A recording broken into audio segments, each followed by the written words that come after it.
I will turn on my camera for a second, just Great. so that we can show our faces and introduce ourselves. So my name is Alena Lipovská. I work for Crow Slovakia. I worked for the company for about 6-7 years.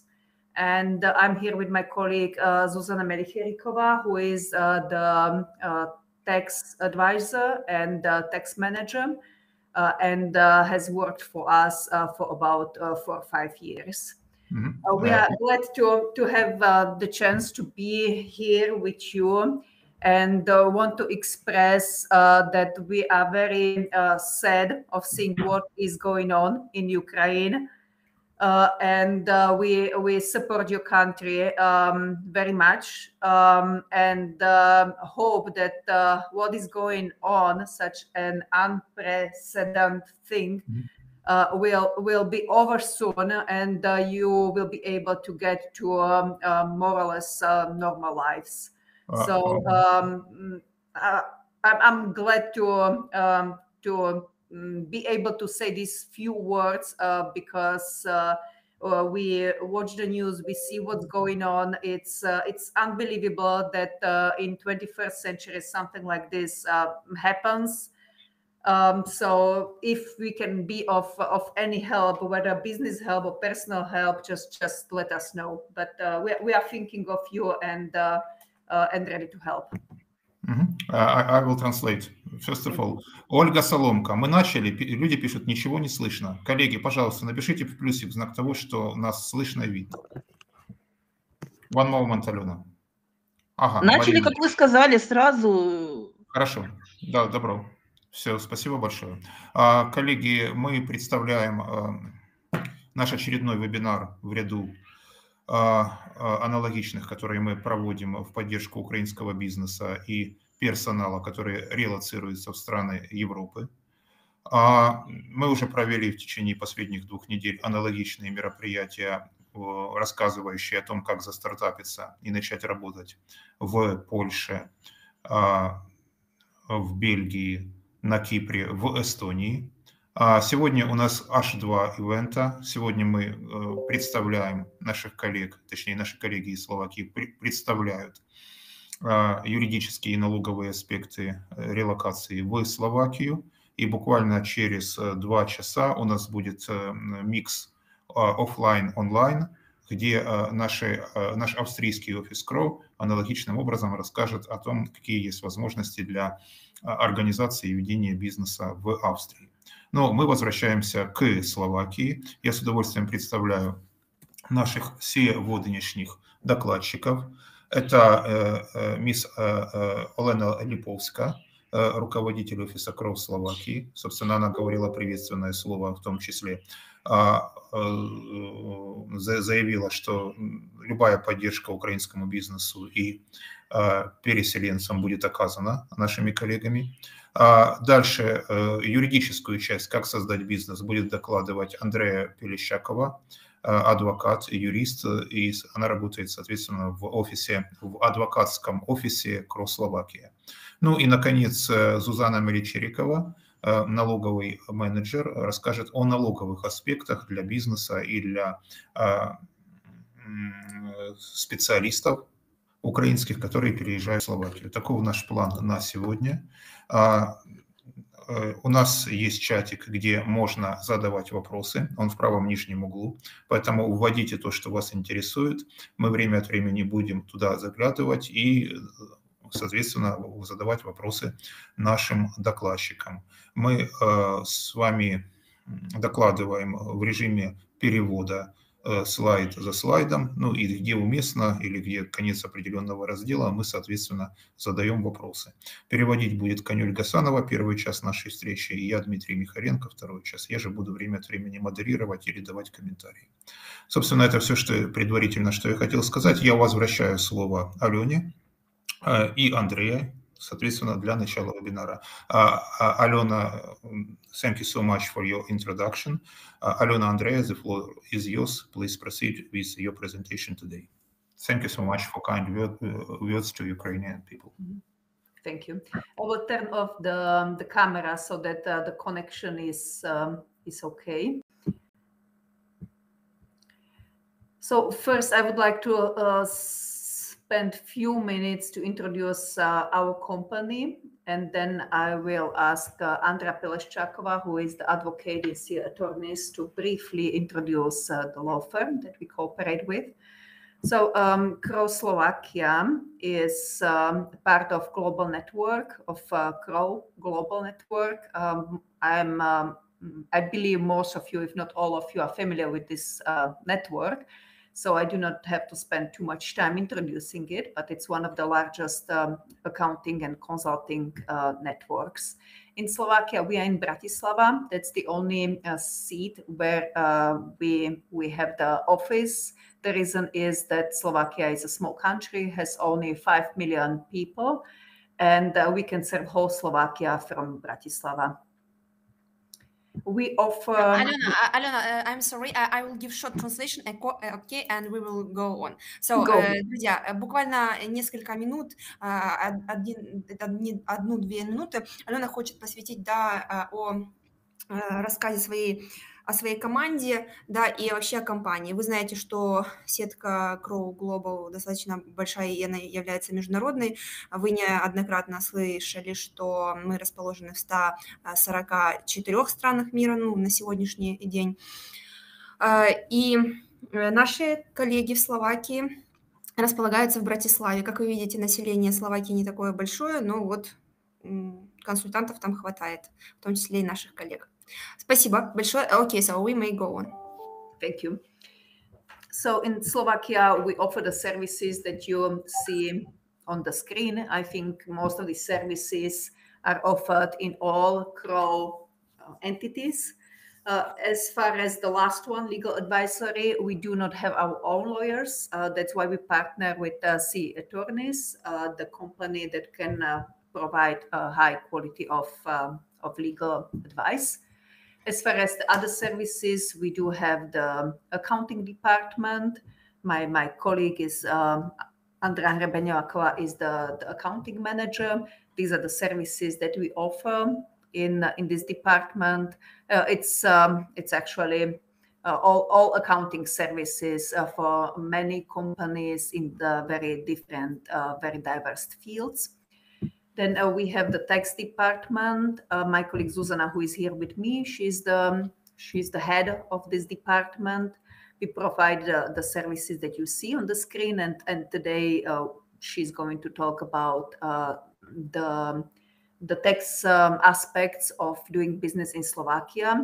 We will tailor the whole presentation for Ukraine, of course, and then we have the audit department and the payroll department, HR and payroll department. Окей, thank you very much. Так, друзі, я бачу, яка в нас аудиторія зібралася, і серед них немає тих, хто не розуміє українську мову, тому якщо ви не заперечуєте, переклад буде вестися українською мовою. Отже, друзі, дуже коротко Альона показала нам, які вони дають сервіси, і серед них я повернуся на слайд, який був демонстрований.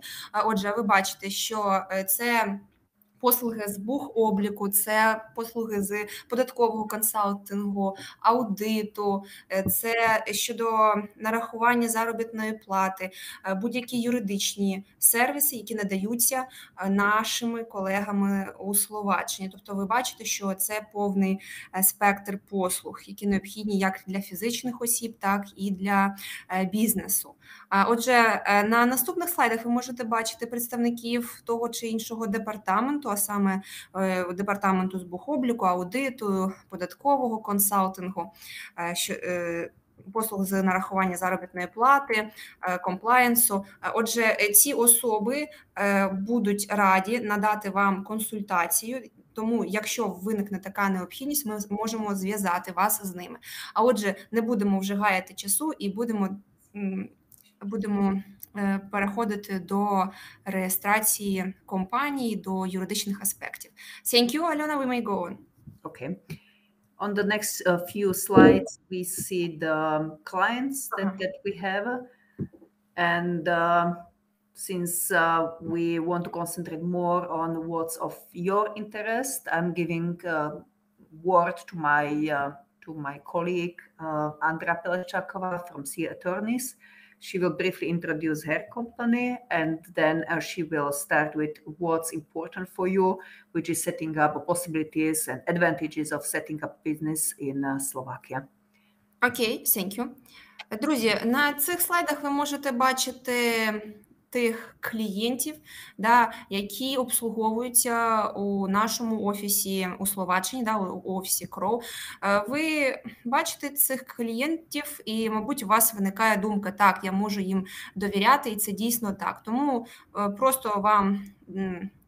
для того, щоб ви знали, хто обслуговується. А наразі Олена передає слово своїй колежанці.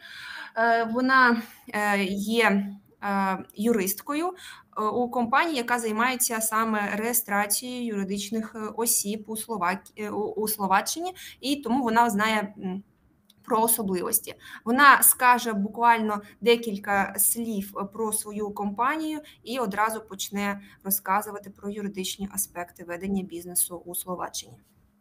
Okay, thank you very much. So, Andrea, the floor is yours. Thank you all for kindly introducing us. My name is Andrea Pelechakova and I'm attorney at law at CA Attorneys. I will keep this very short to focus more on the topics you are more interested in. CA Attorneys is an international law firm. We have offices in various countries in Central and Eastern Europe. So in case you would need our help, you can search us at caattorneys.com and see all countries we have our offices in, as well as the countries we have close cooperation with. You can find all of our professionals and their profiles on this site. Actually, the partner of the Slovak branch of CA Attorneys of the Slovak office, Michal Martinák, is also one of the two managers of the CA Attorneys, the international group. So we provide our services in different languages. We would be happy to assist you with anything you will need. We mostly focus on commercial and civil law, but we are able to give you comprehensive legal advice in various areas such as data protection, labor law, intellectual property rights, etc. Here you can see some of our selected clients, and I think that would be all for the introduction of our law firm. For now, you will have our contact information at the end of the presentation, and in case you have any further questions, you can contact us. Okay, thank you very much, Andrea, for your introduction. Друзі, наразі говорила Андрея, вона також надає основний меседж про те, що команда є дійсно потужною, вони обслуговують клієнтів, їх команда так залучена в обслуговуванні клієнтів по всьому світу, є 9 основних практик, у яких вони є визнаними експертами. Також, як ви могли почути у наступному, як зазначила Андрея, що їх команда також надає консультації, також підтримує IT-компанії, вони надають послуги з GDPR, з передачі прав інтелектуальної власності та багато інших послуг. Тому ця команда може дійсно відпрацювати будь-які складні питання. Ви також бачите клієнтів, я думаю, що ми не будемо на них зупинятися, ви можете бачити лого цих клієнтів і будь-який час звернутися за допомогою. Окей, so we may go on. Thank you. So in Slovakia, doing business is pretty much similar to anywhere else. So you have two basic options how to do your business. One is to set up your own company or become a part of already existing company. And the second one is be a freelancer. So conduct your business based on the trade license or a similar license you will have to obtain here in Slovakia. On the slide, you can see the 5 types of companies that are specific for Slovakia. Since we are so short on time, I will not talk about the European legal entities, and I will focus more on the companies that are governed by our commercial code. Okay, Andrea, I understand. Sorry for a question clarifying, because I had some technical misconnection. So you told that you can establish your own company and be a freelancer. You mean they're a private entrepreneur, yes? Yes, yes. Okay, so thank you very much. Да, друзі, ви бачите, що, вважаю, що ви вже навчені, і багато з вас вже були на інших наших вебінарах, і можете бачити, що організаційно-правові форми ведення бізнесу у Словаччині не дуже відрізняються від того, що ви вже чули і бачили на наших вебінарах. І 2 основні форми – це ви засновуєте бізнес або реєструєтеся приватним підприємцем. На екрані ви можете бачити основні організаційно-правові форми, серед яких є найбільш популярні – це товариства з обмеженою відповідальністю. Проте які вимоги щодо уставного капіталу, щодо статутного капіталу, щодо директору та тощо, ми побачимо на наступних слайдах. Thank you. We may go on. The first 2 types of companies are general partnership and the limited partnership. I will talk just very briefly about these 2 companies since they are not very popular for foreign entrepreneurs because to set up these kind of companies, the partners are responsible for the debts of the company. At least one of the partners has to be responsible with no limitation to their own personal assets. Usually you set up the company because you wish to have a clear distinction between the personal assets of you as a natural person and that of the company. But with these 2 types of companies, in case there is a debt that the company cannot pay, during the enforcement stage of the proceedings, your personal property can be seized. So I will not spend more time talking about these partnerships, but in case you would be more interested in them, I would be happy to provide you with more information at a later time.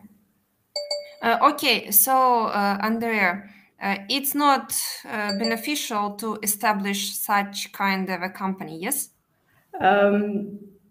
It could be beneficial, but I don't think it's something that people usually choose because, they are responsible with their own personal assets. So Okay. it is not.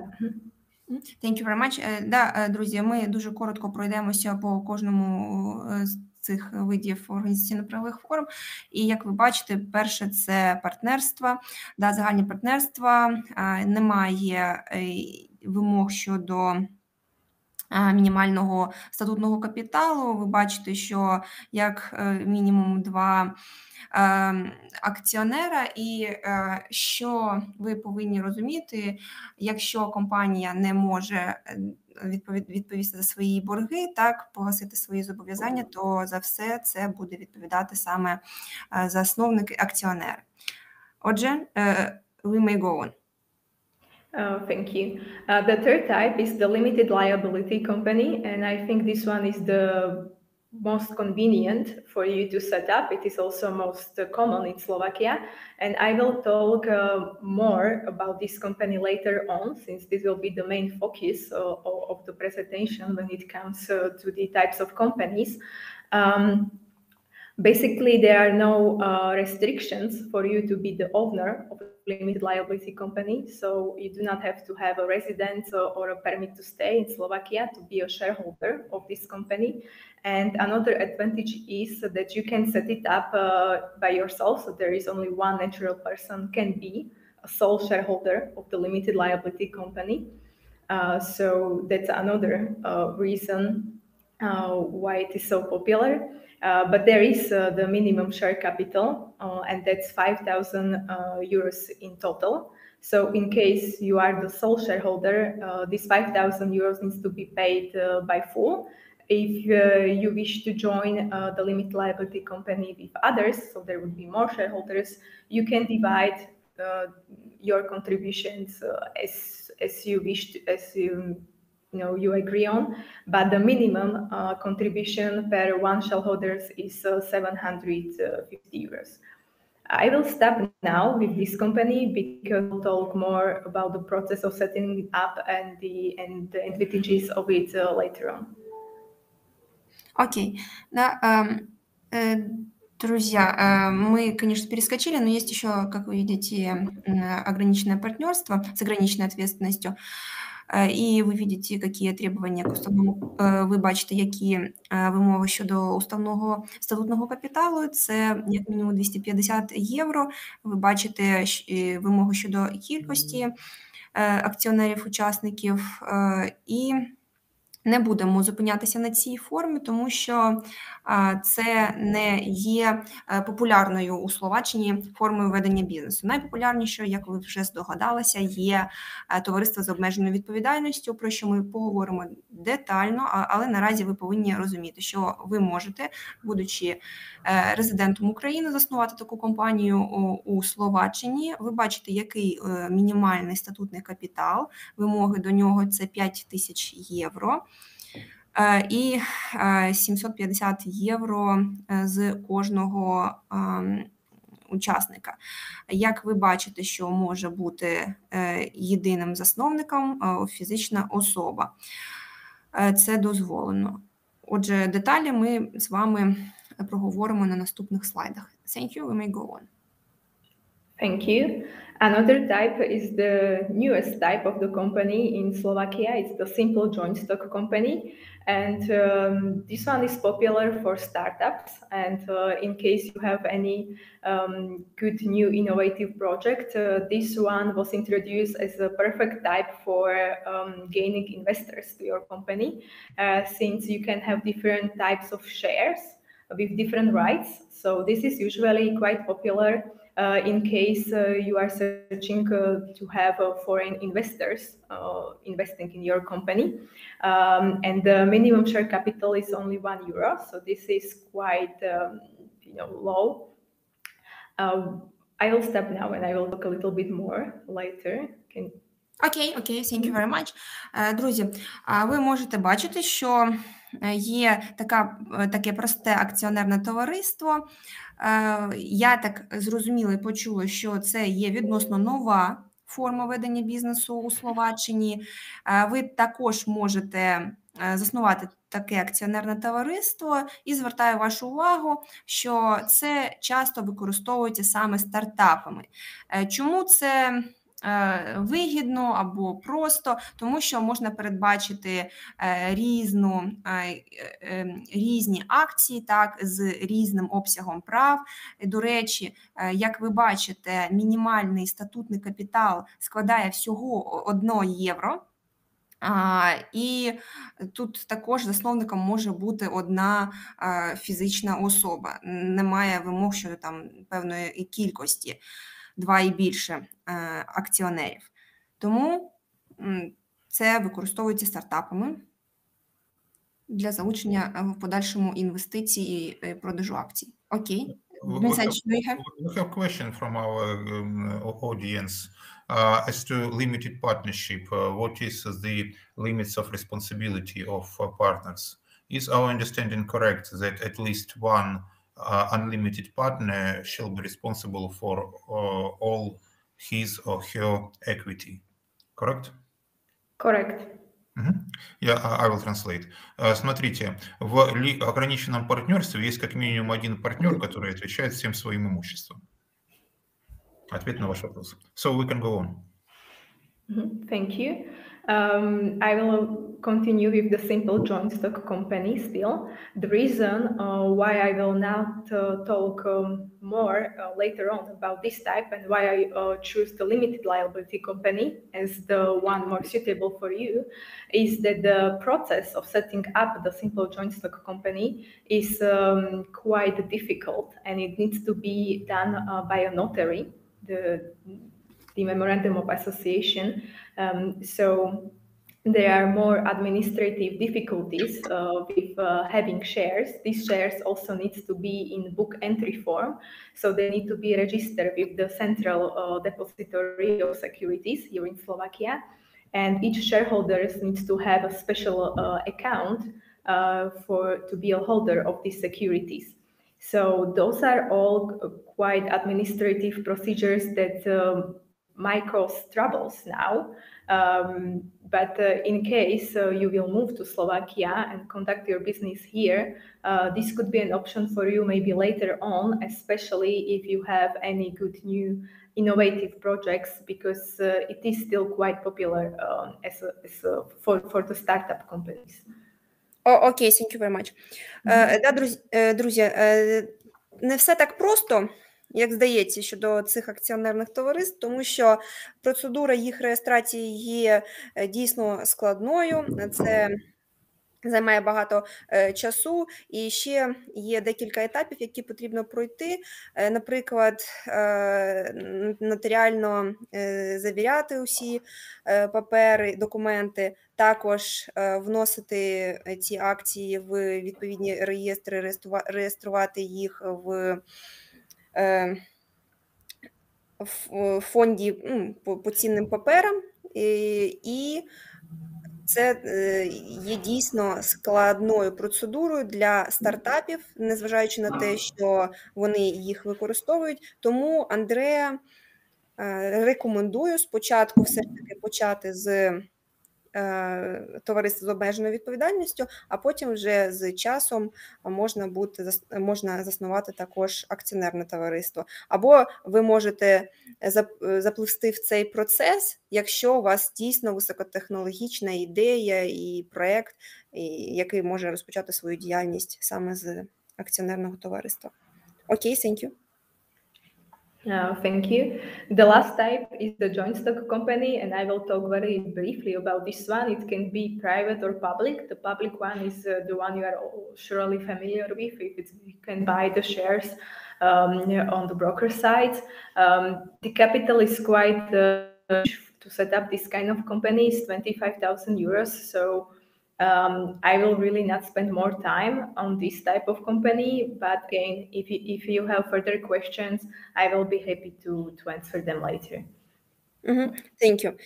Друзі, якщо ми спочатку так говорили про спрощене акціонерне товариство, щодо якої невисокі вимоги, тут ми кажемо саме про традиційні акціонерні товариства. Ви бачите, який порог щодо статутного капіталу 25 тисяч євро. І якщо вам будуть цікаві деталі, як заснувати, що робити, Андреа поділиться цією інформацією. Наразі увагу зосередимо саме на товариство з обмеженою відповідальністю, тому що це найпростіше зробити. Окей. Thank you.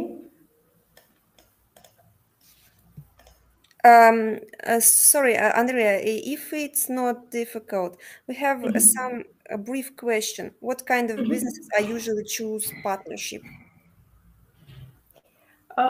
For partnerships, it's usually the limited one, because that's at least one partner. It's not responsible for the company's debts, but it would be quite difficult to set partnerships, because partnerships are very closely linked to their shareholders. So there have to be at least two persons present here to set up. Okay. So we understood this. The question is regarding the industry and the type of business. business. So what these businesses do using partnership, if you are aware? It depends. It could be any kind of business. It is not limited to any scope of business. Окей, Антон, сподіваємося, що ви почули, так, немає прив'язки до якоїсь сфери, або майже кожен може обрати це. Окей. So, Світлана, ми, звісно ж, розберемо ці питання, але трошки пізніше. Окей, so we may go on. Sorry, Andrea. Sure. Now, on this slide, I have the distinction between the limited liability company and the branch office. That's in case if you already have a company in Ukraine. Another option you can consider is to set up a branch office. Now, the main difference is that if you set up a Slovak company, this company would be a totally separate entity.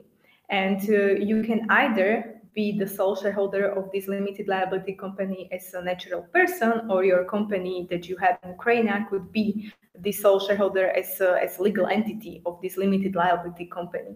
But the Slovak company and the Ukrainian company would still be two different types of entities with assets would be totally separate.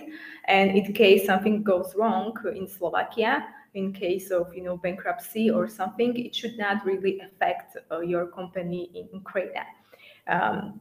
So this is if you set up a Slovak, a limited liability company. In case with the branch office is governed by the law of the parent company, so of the Ukrainian company, and it's totally linked to their assets and to their status as a company. So in case there is something wrong with either the branch or with the Ukrainian company, it affects the other one as well. So the bankruptcy would apply to both of these entities. The branch office in Slovakia usually is not considered not considered to have a legal capacity in full. It has certain areas where it can act on its own. So, for example, the branch office can be an employer to Slovak employees, but it is not usually considered a different entity. The deals, the contracts are usually made in the name of the Ukraine company, but just the business in Slovakia is carried out through the branch office. But this could be a quicker option and probably much easier for you to maintain if you already have a company in Ukraine. Okay, so a brief question. It will be easier to register it or to maintain, or both? The registration is hard to tell because all the documents would still need to be translated to Slovak, and you would have to provide quite a few documents regarding the Ukrainian company, so their financial statements, the extract from the register. So I would say that the initial registration is quite similar. The price is also the same. That will be on the other side, on the another slide. But after you set up the company, it's much easier to maintain the branch office, because you have no obligation to have annual general meetings, etc. And all decisions can be made by the head of the branch office. And also all the decisions are usually easier to pass because they just follow the Ukraine mother company. So the Ukraine company just goes on as it did before, and the branch office can act separately with only the head of the branch office. While in the limited liability company, you have, the obligation to hold general meetings. Okay, understood. So, so it's more beneficial to register branch office, yes, from your point of view? At the moment, I would say yes. Also, in case the war is over and you do not wish to continue doing business in Slovakia, it would be much easier to terminate the branch office than to liquidate the limited liability company. The process would... Very much. Так, друзі, тут ми ще бачимо філіал, який можна відкрити у Словаччині. Я думаю, що всі розуміють, так, якщо це товариство з обмеженою відповідальністю, це самостійна компанія, яка не буде зв'язана з українською компанією, тобто якщо якісь процеси відбуватимуться в українській компанії, це не сильно впливатиме на компанію у Словаччині. Проте, якщо ми будемо засновувати філіал, він не має статусу юридичної особи у Словаччині, тому він буде підпорядкований законодавству України. Ось, і це такі загальні поняття. А щодо того, да, порівнюючи їх, що ж вигідніше відкривати, легше, то це залежить від деяких обставин. Наприклад, Андрея сказала, що філіал відкрити набагато легше і набагато простіше підтримувати діяльність саме філіалу. Ще було сказано, що для того, щоб прийняти якесь рішення, так, затвердити якесь рішення, не потрібно буде скликати general meetings, да, збори учасників, не потрібно буде цього робити, це може зробити керівник цього філіалу. Тобто багато процедур є досить спрощеними, що є дуже привабливим. І якщо ви не плануєте надовго затримуватися у Словаччині, так, то вам все ж таки буде вигідніше на час війни відкрити саме філіал, тому що це не потребує багато документів, так, і буде значно простіше підтримувати діяльність цього офісу. Так, і ще на що стоїть звернути увагу, якщо в подальшому ви захочете ліквідувати компанію, то це досить складний процес, але для того, щоб ліквідувати філіал, багато часу не знадобиться. Тому ви зважте, ви подумайте про свої плани, якщо надовго ви хочете засісти у Словаччині, то потрібно буде звернути увагу саме на товариство з обмеженою відповідальністю. Якщо це короткострокове рішення, то це однозначно філіал. Дякую. Йдемо далі. Please go on. Thank you. I will not really go over all of these essential steps since we have such a short time for this presentation. But one thing I need to warn you about setting up a company in Slovakia is that Ukraine is unfortunately not a member state of the European Union, nor is it a member state of OECD. So you have no restriction when it comes to owning shares, so being a shareholder or founder of the company. But when it comes to being the director, the managing director, the statutory body of the company, there are additional requirements for you. And one of those requirements is to have a permit to stay in Slovakia. It would be, I guess, better for you to have another statutory body or another person here in Slovakia with a Slovak either citizenship or at least a permit to stay in Slovakia, who could act as a statutory body of the company.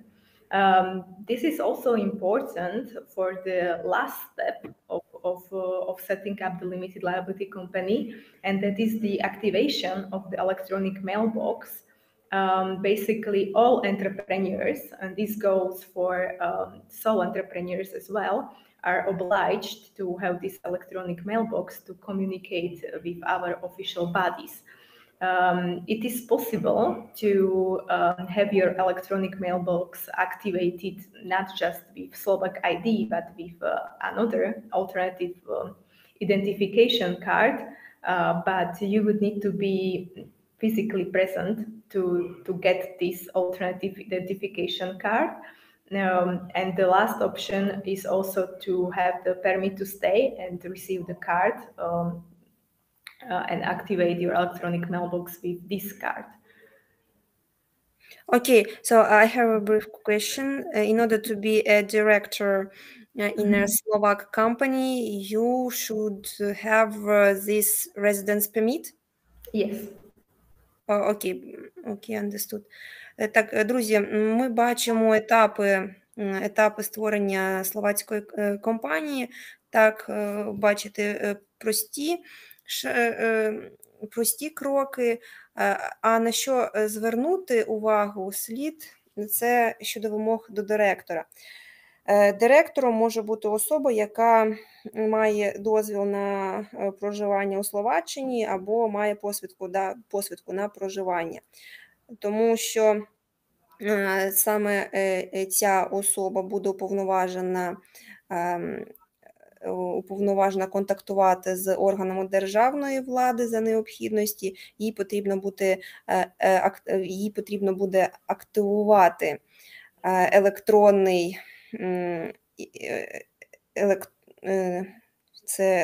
адрес, тобто для цього їй потрібно буде мати таку посвідку. Ось. Окей. So, thank you.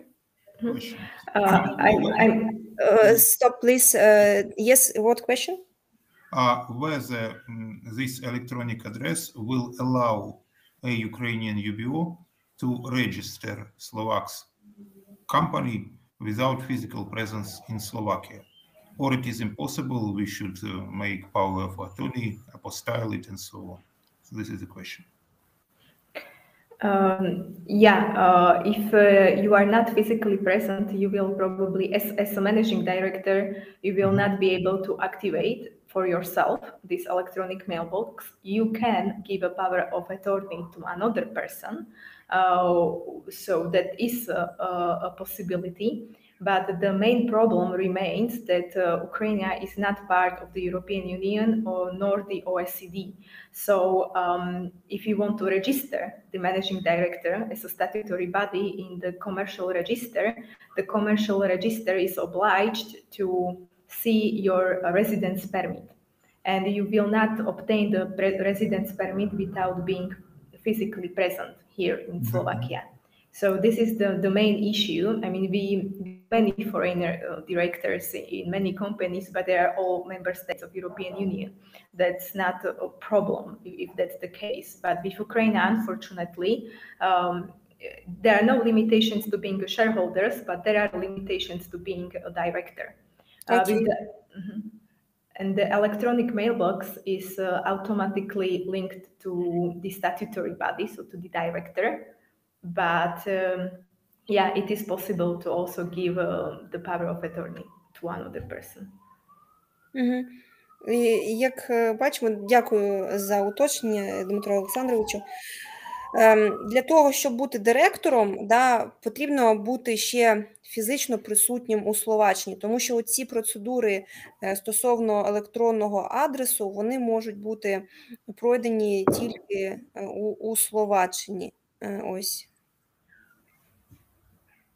Тому, якщо ми говоримо про бенефіціарних власників, то тут немає обмежень. Щодо директорів є ось така, не те, що проблема, але складнощі і вимоги щодо посвідки на проживання у Словаччині. Необхідно мати. Окей, so Dmitry Alexandrovich, do you have any other comments? No thanks. So we may go on. The process is similar with the branch office. So again, I think I will skip this slide Друзі, ви бачите, що щодо філіалу, така ж сама процедура, тому ми не будемо на цьому зупинятися, йдемо далі. Окей? Yes, but maybe with the branch office, you should consider that if you have a trusted person here in Slovakia who can act as the head of the branch office, you will still have all the control of the branch office through the Ukrainian company. The Ukrainian company, remains in Ukraine, so everything goes as it did before. But you can still do the business through this head of the through the head of the branch office. Okay, so we are not limited to any, we are not restricted by any requirements, yes, when we are carrying on some activities in branch office. If you have the person who will be the head of the branch office, then yes. Окей, да, тут звертають увагу на те, що буде уповноважена особа у філіалі, яка буде вести діяльність і приймати рішення. І це також надає змогу контролювати вам з України діяльність такої особи. Окей? Thank you. Now, here is the quick overview of the registration process and the fees. So the basic fee for the registration is the same. If you open up the limited liability company or the branch office, it's 150 euro. Since some of the documents need to have certified signatures, the estimated cost of this is about 10-20 euros. Legal assistance, it again depends on what are your needs. It could be anything from 500 up to 2,000.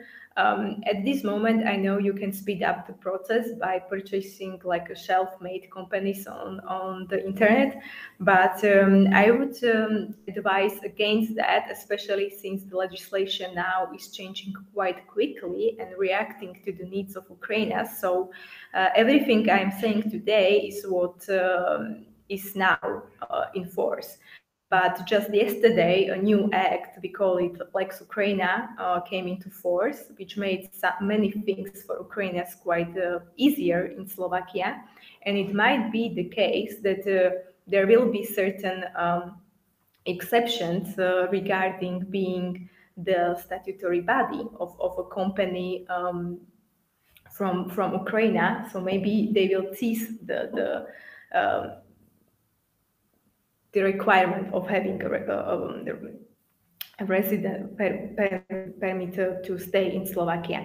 This is all changing, so I would really advise you to seek legal assistance while setting up the company, because there might be different, requirements changing every day for you.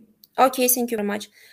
Друзі, я впевнена, що багато з вас чекали саме на цей слайд, та усіх цікавить питання, скільки коштує саме заснувати компанію, і ви бачите, що реєстрація компанії складає 150 євро, і потім ці всі підписи, так, завірені підписи, обійдуться вам десь теж у 25 євро. Але ви повинні розуміти, що процедурі реєстрації передуватиме підготовка всіх необхідних документів, і сума коливатиметься від 500 євро до 2000 євро. Є також можливість придбати поличкову компанію, тобто готову компанію. Наші колеги можуть з цим допомогти.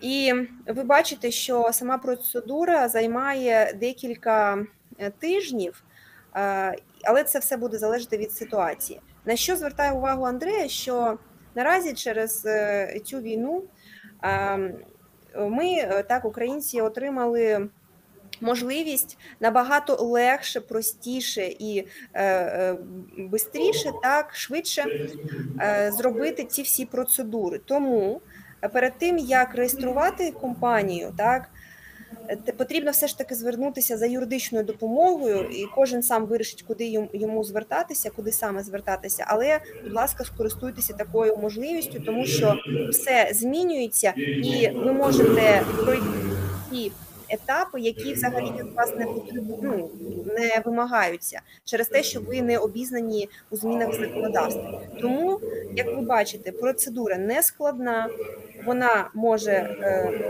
і відносно недорога. Ще ви повинні звернути увагу, що може бути таке, що українцям підуть на зустріч і вимоги щодо необхідності мати дозвіл на проживання, тобто посвідку на проживання директору компанії, це може бути скасовано або ж якось полегшена ця вимога щодо резидентства директора компанії, якщо саме Україна буде засновувати, український там бізнесмен, українець буде засновувати компанію у Словаччині. Так, ви також бачите, що процедура реєстрації як філіалу, так і товариства з обмеженою відповідальності, вони ідентичні, тому рухаємося далі. Окей, можна я питання задам? Так. Є whether it is difference in time for the registration of new company from the very beginning and acquisition of shell company with the bank account, which requires to be re-registered to the new UBO. I'm now speak only of time of these two processes. Thank you. Well, surely the purchasing the already made company is quite quicker, but you will again need to register the statutory body, so the requirements are still there for the new person. So it will not be as easy as it might seem at the first sight, but yeah, of course, registration of a new company will take a few more weeks more than purchasing the already made up company. I know that you talk about only a time, but also one thing I should warn you about, that these pre-made companies are usually quite basic when it comes to their memorandum of association, and at the moment, if you know that the shareholders will not be in Slovakia, I would advise to change this memorandum, corresponding to the situation, and for example, allow for electronic correspondence during the general meeting, and to pass the resolutions by general meeting via Skype or via other electronic means. So this is something that's usually not done if you buy a made company, but these are all things that we can tailor-made for you, if you think about it in advance. Окей. Так, ми бачимо, що, в принципі, тут такі ж правила, як і усюди, тому реєстрація компанії дійсно займає більше часу, ніж придбання готової компанії, і якщо ви обираєте другий варіант, так, і купуєте готову компанію, то ви оминаєте декілька етапів, які теж є time-consuming, тобто займають багато часу. Друзі, хотіла спитати, якщо є потреба або вам цікаво отримати інформацію щодо поличкових компаній, тобто готових компаній, або вже є намір купити їх, тому пишіть нам, дайте знати, ми вам надішлемо відповідну презентацію або комерційну пропозицію. Тому пишіть. Okay, so we may go on.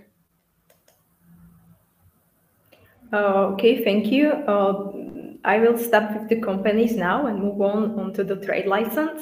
I will go very quickly through these sites, but basically there are the same requirements as the Slovak people have. In case you do not want to set up a company but be the sole entrepreneur, you must obtain the trade license here in Slovakia.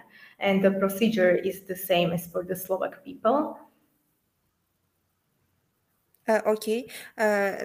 Так, тут ми говоримо про ліцензії на здійснення торгівельної діяльності і незважаючи на те, що являєтесь ви резидентом або не резидентом, ви все одно повинні отримати відповідну ліцензію.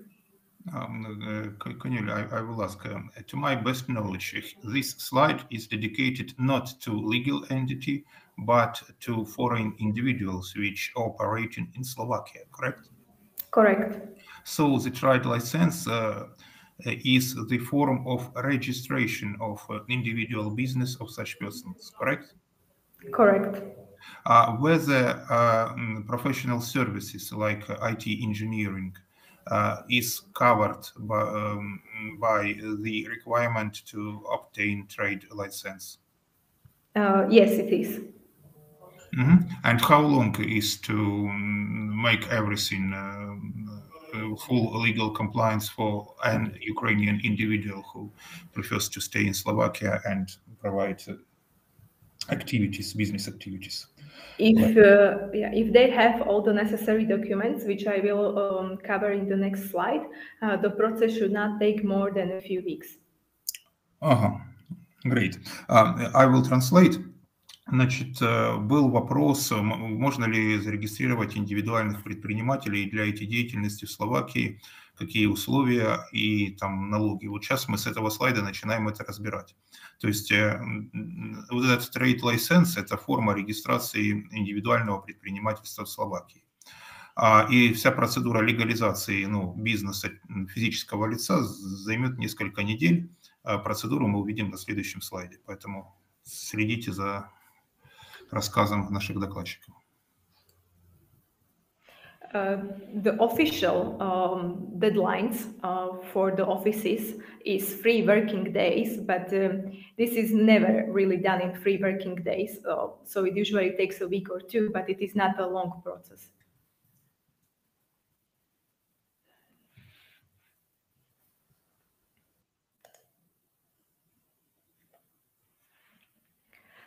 Maybe just to warn you, if you want to conduct your business based on the trade license, you need to have the correct type of residence here in Slovakia to obtain the right to do business. And we have different types of stays. So one is the permanent residence. So that's if you have that, you are basically considered a Slovak person, so there are no problems for you. And you can also have a temporary residence permit. Now, at the moment, this was difficult because currently the law offices only dealt with the temporary refugees for Ukrainian. And this kind of permit would allow you to work as an employer in Slovakia, but it does not allow you to be the sole entrepreneur in Slovakia. To be a sole entrepreneur, to obtain the trade license, you would need to get the temporary residence permit.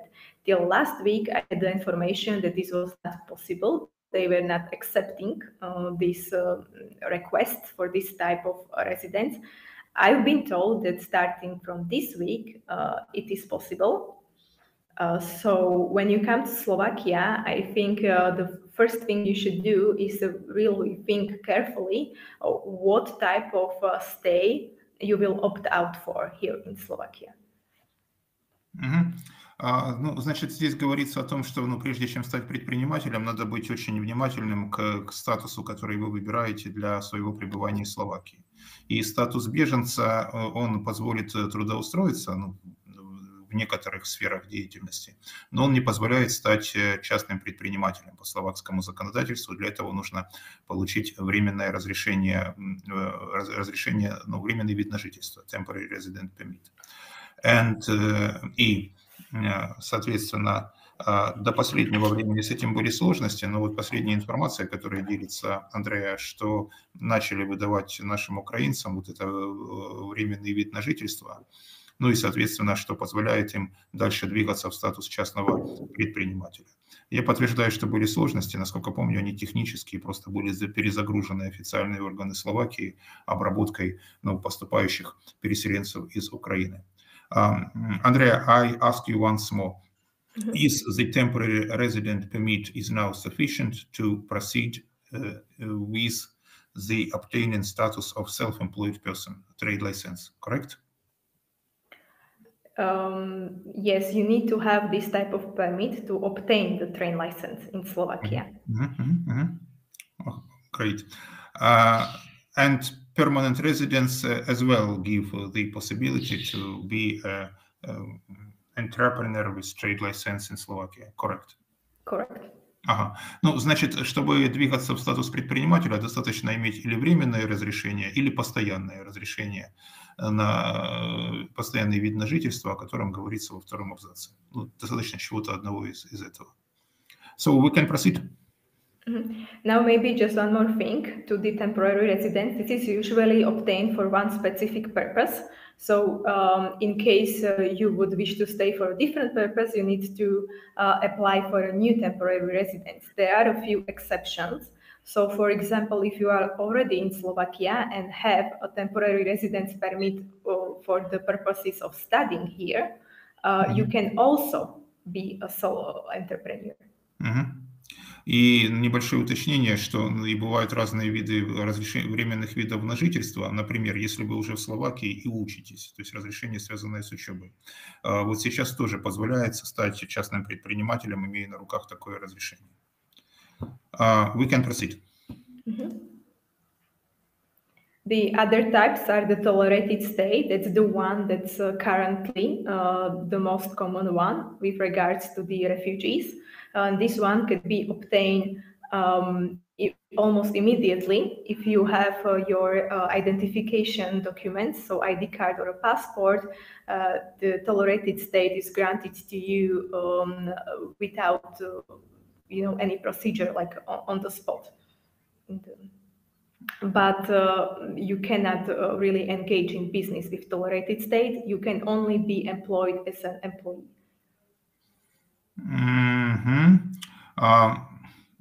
Could I ask, tolerated state, it is a sort of temporary permit which is now provided for the Ukrainians in different countries. So this is the first time when I see this term, tolerated state.